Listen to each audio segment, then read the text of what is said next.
Thank you very much for the kind words of introduction. And first and foremost, I'd really like to say thank you to you all for giving up your time, really, and hope it's worthwhile. This paper today is actually based upon a couple of chapters of my new book. You like the plug? Titled Muslims, Schooling and the Question of Security. My previous book was actually interested in the question of self-segregation. This book also with Palgrave is actually interested in looking at the question of security. And in doing so, it looks at the questions around the Trojan horse, a saga, and it also looks at the government's policy in relation to preventing violence extremism, and in particular looking at its impact on schooling, in state schools in particular. So that's the area that I'm interested in. Okay, so you're probably thinking of why Trojan horse and not the preventing violence extremism initiative. Now, there's a couple of reasons why I think Trojan horse is quite important. I think the Trojan horse saga, with its inception in the schools in Birmingham, ushers in a particular milestone. So it's a milestone moment, as it marks a symbolic and significant shift away from the way in which the government does educational policy, away from the debates on social inclusion, social mobility, towards discourse of the moral underclass. Trojan horse, for me, is not an event.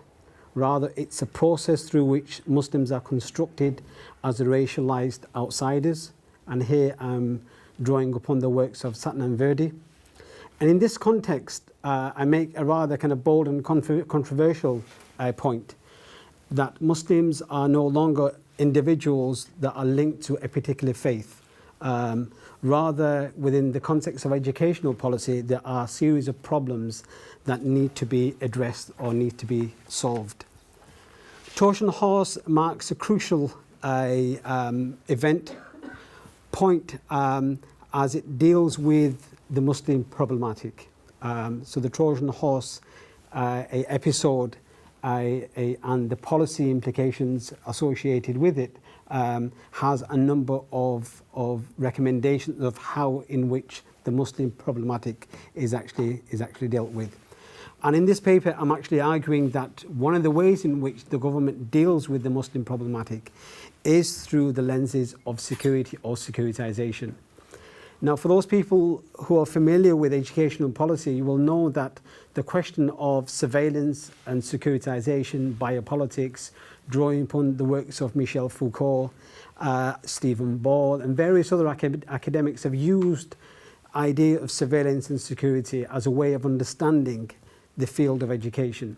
But it's only until recently, after the Trojan horse a saga, that you have a relationship or a connection between securitization, Muslims, and the moral underclass. So it's in that respect, it's really important moment. Now, in making this argument, I'm drawing upon a number of theoretical perspectives. So here, I just want to make a number of theoretical points before I deal with the empirical issues to do with the Trojan horse saga. So I'll try to get through the theoretical points first, and then I'll try to deal with the way in which the Trojan horse story was talked about in government policy debates, but also the way in which the Ofsted inspection reports actually dealt with the question of Trojan horse as far as the Birmingham schools is concerned. So here I'm trying to be quite light with the theory, because I thought it's important for us to actually go with the masses, so to speak. So here I'm interested in understanding the issues of security not as something which is real per se, but rather I'm interested in understanding the concern of security as and when it is invoked. So the question of security is not an event, but rather it's a process. So that's the first thing to bear in mind. And I also stress that the security is a sense of threat, vulnerability and insecurity which is socially constructed rather which is objectively present. So here I'm basically trying to make the claim that the Trojan horse is best understood as a social construct rather than something which actually objectively exists in reality. More crucially, the state or those with power can often and do create security beyond the realm of normal politics. So those are the 3 points, if you like, that I'm going to be using as a way of trying to make sense of the Trojan horse as a saga. Now, for those who are familiar with the debates around security and securitization will know that I've used the Copenhagen School, the model of the Copenhagen School, as a way of trying to make sense of security. Because the Copenhagen School is actually interested in securitization as a social construct, as something which is a kind of real, as a real empirical reality. Now in here I'm basically arguing is that one of the fundamental flaws of the Copenhagen School is that it doesn't address the issue of race. It doesn't address the issue of minority communities, but more importantly it doesn't necessarily address the issue of the subaltern. So what I'd like to do now is to go on to looking at the way in which I try to understand or trying to make sense of the concept of race. Now, those people here would probably think, oh, hold on a minute, what's this sociology rambling on about? Surely Muslims is a religion. Muslims are associated with a religion and not necessarily a particular race. Now, I'm trying to contest that, and by drawing upon the works of Shamim Miah and various other individuals like Howard Minant in his theory about the way in which the ideas associated, with the racial formation. So how communities or individuals are kind of racialized through their kind of otherness. And here, Shamim Miah makes an important point in locating the issues of Islamophobia within the context of race, and more importantly, to show how the issue of religion takes a racialized form. So Muslim communities might not necessarily be of a particular race, but the way in which they are actually talked about in public policy documents, it takes a racialized form. That's the point that I'm trying to kind of argue. In order to understand the idea of race, it is my opinion that we have to understand it within its broader kind of context. And here I think the writings of the Jewish academic David Theo Goldberg is really, really kind of central. Because in his book, The Racial State, and also the classical works on racism and the state by the late Stuart Hall, and in particular Policing the Crisis, Mugging the State and Law and Order, make the argument that the politics of race is very much integrated to the emergence, development, transformations of the modern nation state. So my argument is that racial securitization allows us to understand how Muslims are racially defined, regulated, managed through disciplinary practices. And here lies the clue that Goldberg is actually drawing upon the works of Michel Foucault as a way of framing his conversations about race and migrant communities. And here what I'd like to do is kind of offer a footnote here. I think, David Theo Goldberg's writings is crucially important because in his much recent book, The Racial Threat, in which he looks at the question of liberalism and neoliberalism, he kind of makes the connection between the Mexican communities, the poor communities in South Africa, the Palestinian experiences and the Muslim experiences. So he kind of provides a theoretical model to actually kind of understand these different experiences. And I say this in light of the recent statement by Trump about, firstly he makes makes reference to the Mexican communities, and then he moves on to talk about the kind of Muslims, to stop Muslims kind of coming into America. And here I think when Donald Trump is basically talking about Muslims, he has a particular racial imagination. He doesn't necessarily think of white people. He's got a particular imagination of what a Muslim kind of looks like. And here, I think there's some interesting points there about the way in which Muslim discourse actually can take a racial form. So for those people who's yawning at the moment, thinking, when is this chap going to stop talking about theory and when he's going to get down to the nitty-gritty and talk about the Trojan horse? And here, this is the point where I try to kind of make those connections between the theoretical observation that I've made in relation to the Trojan horse. I'm doing so by looking at 5 documents. Yeah. The first is the Ofsted inspection reports, the 21 Ofsted inspection reports into the Birmingham schools. The 2 independent reports by Clarke and Kershaw, the Education Select Committee reports, and also the Department of Education responses to the Select Committee report. So that's basically the data that I'm playing with. Okay, so my first argument is that I would like to make in light of my analysis of what I call securitized racial policy, by which I am arguing that there is a particular way in which security is constructed through the Trojan horse saga. So let me be clear, Trojan horse for me is not, and I stress, it's not understood as a particular event, but rather Trojan horse doesn't even take an objective reality, if you like, but rather it's a particular discourse or a social construct that allows Muslim communities to be framed in a particular way.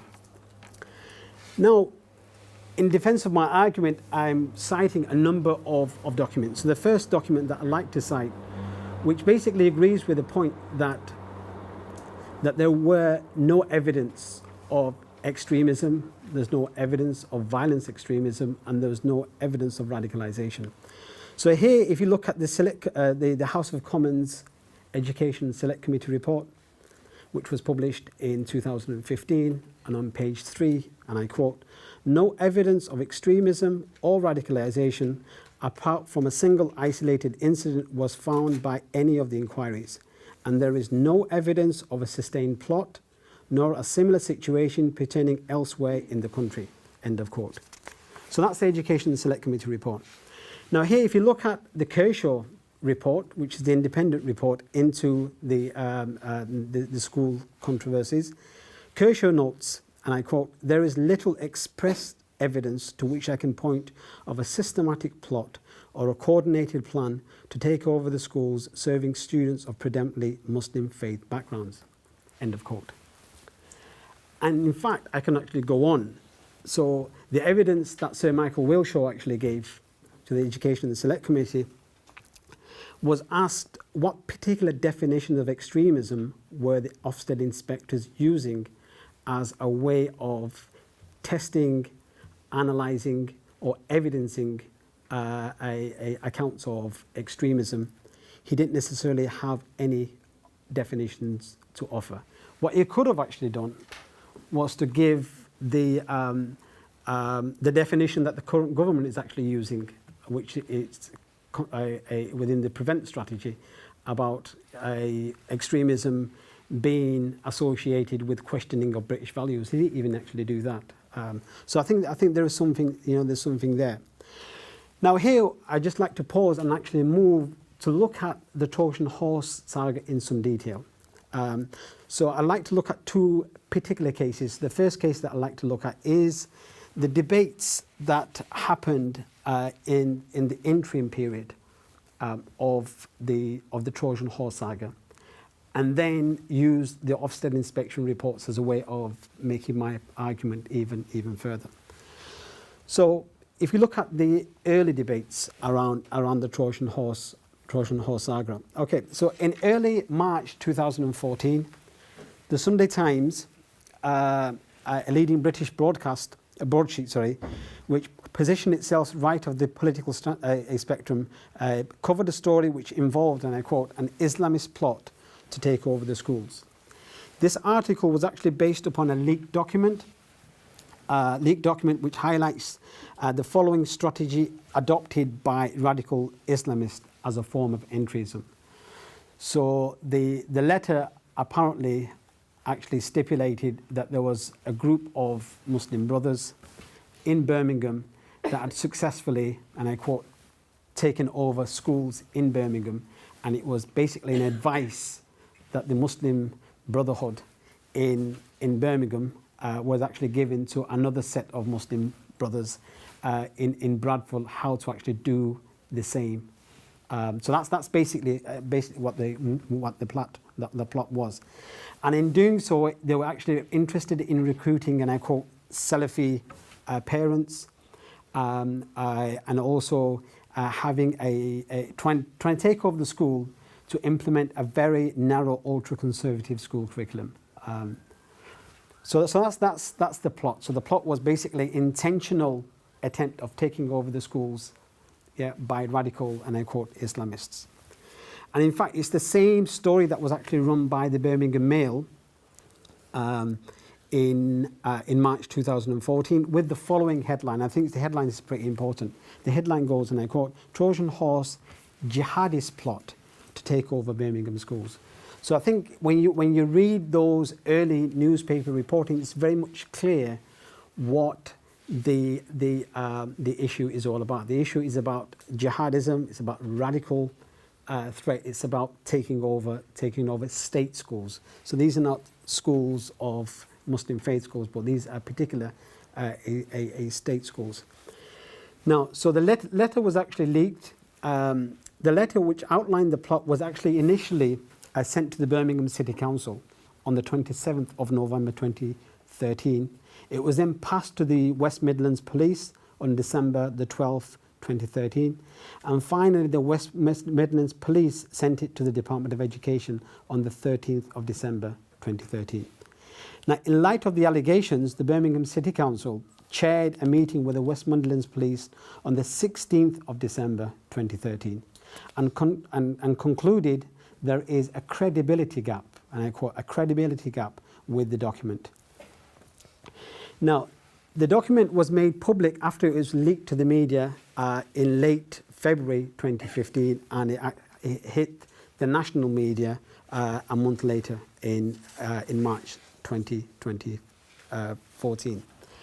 As early as March 2014, critics began to point out that the Trojan horse document may have been a hoax connected to a wider claims of fraud by former members of staff linked to one of the 5 schools mentioned in the letter.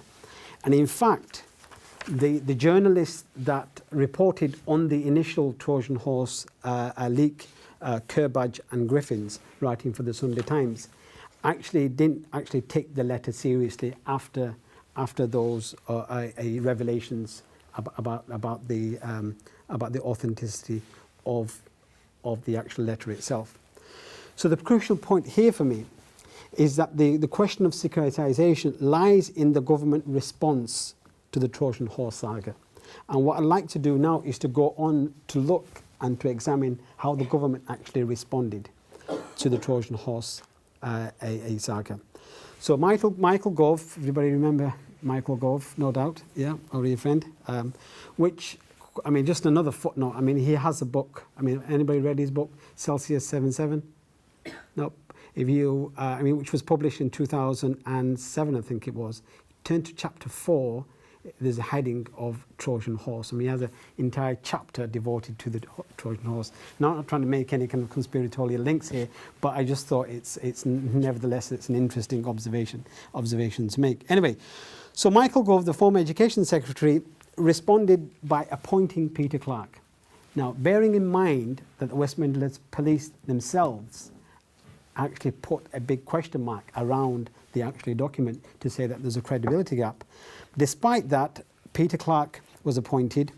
Now, for those people who are not familiar with Peter Clarke was the former head of the Metropolitan's counter-terrorism unit, which led the investigations into the 7/7 London bombings in 2005.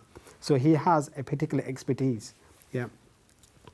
Now, if you look at Chris Sims and an interview that he gave to The Guardian in 2014, when Michael Gove made his announcement, he basically was concerned that the issue of Trojan horse will be conflated with extremism and counter-terrorism. So that's what some of his kind of concern was. But the other concern is that the police themselves didn't actually pursue a criminal investigation in relation to the plotters of the Trojan horse letter. In fact, Sims was one of the first civic leaders to warn of the potential damages to community relations.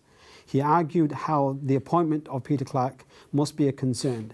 People could be fearful of unwarranted conclusions from his former role as a national coordinator of counter-terrorism, end of quote.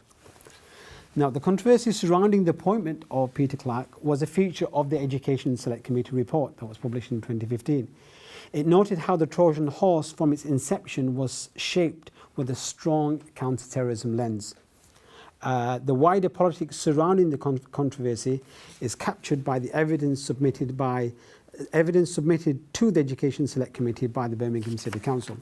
And I just want to kind of quote this evidence that was actually submitted. Start of quote. The local authority had hoped to conduct an inquiry that was joint between us, the Department of Education, and Ofsted, and the Department of Communities and Local Government. Were also involved in those discussions. At the 11th hour, the Secretary of State decided it would not be a joint inquiry and announced the appointment of Peter Clarke to conduct as a separate inquiry. He then decided to instruct Ofsted to inspect the schools separately. So here you've got the Birmingham City Council trying to kind of have a more nuanced take on the Trojan horse letter.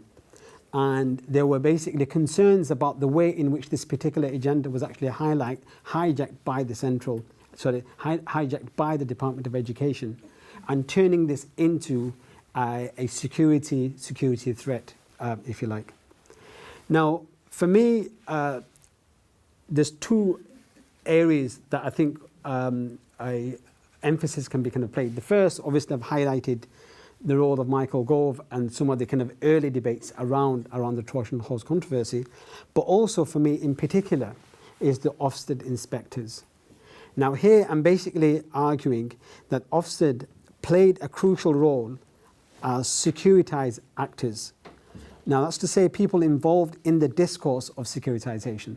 So in the same way that I'm arguing that the Department of Education can be seen as securitized actors, in the same way Ofsted can also be seen as securitized actors in the role that they played in creating the discourse of security. How am I doing for time, Blake? You're all right. Am I all right? Yeah. Okay. Now, I've got a section here that I talk about Ofsted and how, when it was founded and how it was founded. I'm just going to skip over that. Just to make a couple of points, the Ofsted is a non-ministerial a body. It's a quango. It's basically independent. It's impartial. Its job is to regulate, is to inspect, and to actually report. So the key emphasis of Ofsted seems to be of its impartiality and its independence. But in this particular case, one of the things that you will find is that it's actually at the heart of the debate about racial securitized politics. Okay. Now, if you look at the Trojan horse letter, if you look at Peter Clarke's report, he actually published the Trojan horse letter, so you can actually see it see it for yourself. What the letter, actually the contents of the letter. Sorry. Now here it's pretty interesting because when you read the Trojan horse letter only identifies 5 schools in Birmingham. So it highlights 5 schools in Birmingham that they have successfully taken over or in the process of taking over, quote unquote. Now, the Department of Education, when they asked Ofsted to actually carry out the inspection, they actually went and inspected 21 schools. Not the 5 schools, the 5 schools in particular, but also additional schools. So in total there's 21 schools that they inspected. Now, if you look at the ethnic profile of the 21 schools, it's very much clear that every single 21 schools actually has a majority Muslim cohort. There is no other rationale that you can actually conclude any other explanation other than the fact that, you know, there's 5 schools that was mentioned, and then there came some genius in the Department of Education, came to the conclusion, well, we're going to go out and inspect all the 21 schools that actually have a majority Muslim cohort. Not in a single one of them actually are Muslim faith schools. So they're not every single one of the 21 schools are actually have a Muslim faith schools. And here I think there is some challenges about this idea that madrasas or Islamic faith schools are actually incubators of, you know, radicalization. I mean, once again, I mean, the question of evidence is very much kind of out there to be debated. Now, out of the 21 schools, 6 consists of secondary schools, 1 all through 4 to 19 school, 12 primary school, 1 primary and nursery school, and 1 nursery school. Okay, so that's just to give, and you're probably thinking, why am I doing this? But there's a particular logic in this madness. Okay, all of the 21 schools, as I've said, had a majority Muslim cohort. Now the Ofsted inspection reports were actually published in June of 2014. Now, it happened during a period of intense media hostility against the Muslim communities in Birmingham. So the question there is how can you have inspectors going into schools and inspecting schools objectively when there is a big media circus around it? Now, the other point is that the Ofsted inspection team, I mean, for those people who are school governors will know that when Ofsted actually comes in, they use the Ofsted inspection handbook. Yeah, so that's their core. I mean, I know this is amongst religious scholars. So it's seen in the education world. It's actually seen as the Bible. I mean, they use that as a way of inspecting the school. If you're a chair of the governor or if you're a head teacher, you learn the handbook kind of inside out. Yeah. Now, yet, if you look at the Ofsted inspection handbook of 2015, the revised one of April 2014, the one that the Ofsted inspectors actually used, there is no mention to the government's preventing violence extremism strategy. Yet still, when the Ofsted inspectors actually went out, the reports for every single one of the schools, bar one of the schools, all the 20 schools actually had a key feature that was running throughout the schools was the lack of engagement that the schools actually had with the government's preventing violence extremism strategy. So that seems to be a key theme that actually kind of runs throughout. Now, if you look at the recommendation in some details, you quickly draw the conclusion that the Ofsted inspectors weren't actually using the Ofsted inspection handbook. In fact, they were actually using the prevent strategy of 2011. So here, I mean, for me, there's a question of objectivity here, and also, I mean, when I make the point about security is about social construction, I mean, it's pretty clear that the Ofsted had a particular objective in mind in socially constructing a particular narrative. Oh, Jazakallah, you're a star. Thank you. Yeah. Okay. So where was I now? Okay. So that's the point about the Ofsted inspection. Now, what I'd like to do is just to look at the Ofsted inspection reports in some detail. Now, here, if you look at the article by one of the assistant head teachers of the Park View School. I mean, the Park View School has been the school at the centre of all the controversy around the Trojan horse.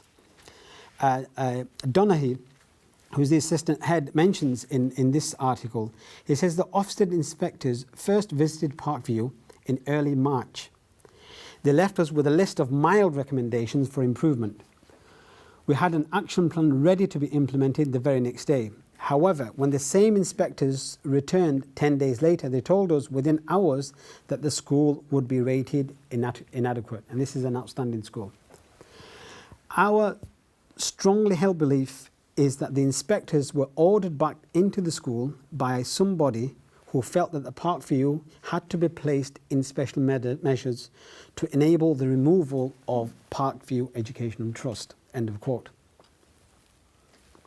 Now, the above judgment to remove Parkview Educational Trust by rating the school inadequate is particularly ironic, especially given that Sir Michael Wilshaw, the head of Ofsted, visited the same school in 2012.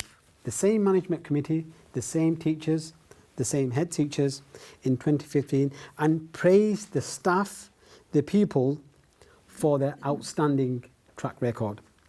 And in fact, after leaving the school in January 2012, and this was covered by a journalist working for The Guardian, he said, and I quote, "If a school like this does well, why shouldn't any school do well?" So, I mean, this is the school that started off with 15% GCSE A to C, and they managed to actually take it up to 75% GCSE results A to C, with a majority Muslim cohort, but also I think somewhere in the regions, and I might be wrong, where somewhere in the region about 70% of the school, the pupils on free school meals.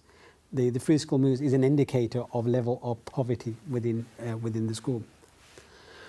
Now, the conduct of some of the inspectors were also called into question, especially given the revelation that some of the inspectors were conducting a criminal, quote-unquote, criminal investigation with comments such as, "So many members of staff with beards," referring to Muslim members of staff, or directly asking members of staff if they were, quote, homophobic, and asking a Muslim pupil if they were forced into wearing a hijab. Okay, now one of the most striking features for me of the analysis of the 21 reports involves one of the nursery schools. Now, the recommendation that was actually made to the nursery school was that the head teacher and the board of governors should take on the government's prevent agenda.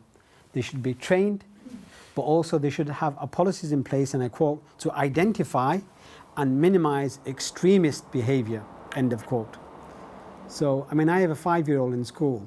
Honest, in an objective manner, leaving my academic hat aside, I mean, how does one identify and minimize extremist behavior for, like a 4-year-old or a 5-year-old?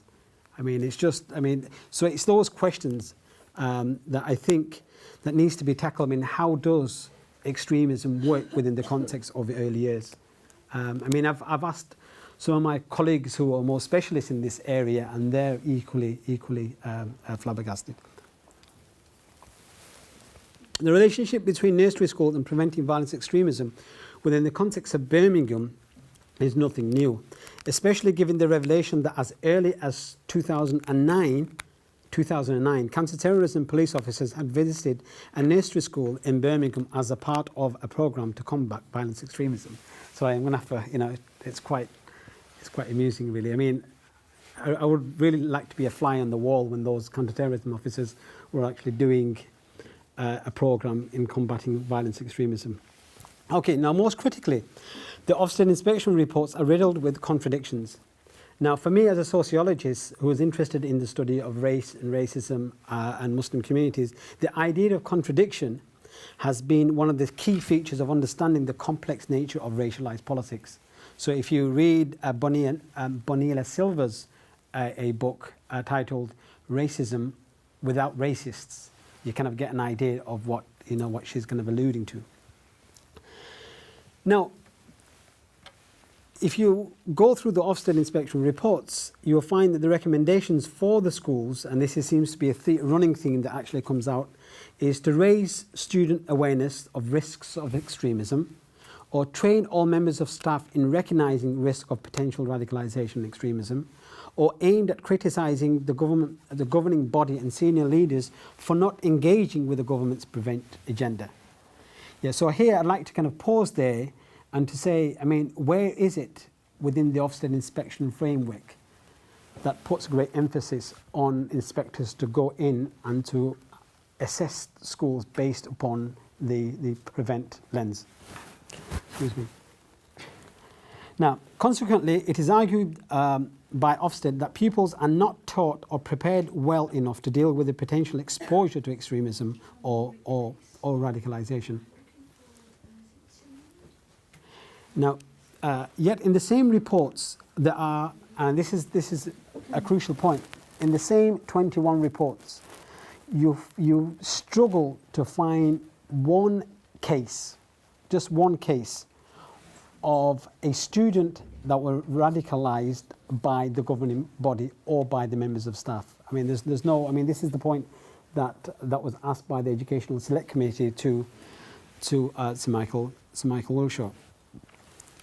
Now, conversely, now this is the contradictory part.